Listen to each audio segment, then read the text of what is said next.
love photography and I love photographing people. It's a real kick to sculpt them with light and then work with them to capture their best. Invariably, no matter how much I put into capturing the image, they almost always need some retouching. Now, I absolutely love retouching in Photoshop, but it's not something I want to spend the whole day on, and as you know, that's easy enough to do. Also, I love making money. I like making lots of money.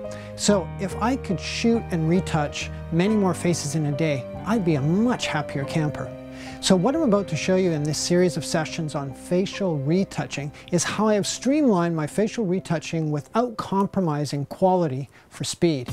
To do this, I use Photoshop's actions to take care of all of the redundant moves. So anything that isn't an organic move, such as a brushstroke, that can be recorded as an action, I record it to use over and over again. This really speeds up my retouching. I also use something called frequency separation, which is the main focus in this series of sessions on facial retouching. Frequency separation is really cool. It allows me to separate the high frequency pixel information from the low frequency information in my images and make edits to them separately. In other words, I can work on texture and detail independently from color and tone and vice versa. When you think about it, when someone has a wrinkle, if I remove that wrinkle with the clone tool or one of the healing tools, they start to look a bit artificial. They start to look like they're made out of plastic. I don't like that look. I want my subjects to look real, but I still would like to tone down the wrinkles and any temporary imperfections so that they do not distract the viewer.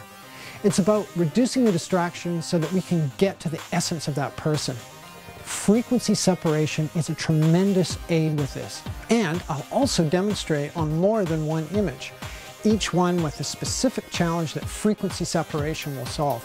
In addition to this, I'll show you how to use and record the frequency separation setup as an action in two different ways. One for people that like to work in 16-bit and for those that like to work in 8-bit. Included in this action will be a dodge and burn layer, teeth and eye enhancement layers, plus a color-only layer that only affects the image's color for subtle facial color finessing. Isn't that just amazing? Really, it's almost too much. Now, before you are overwrought with anticipation, let's get started.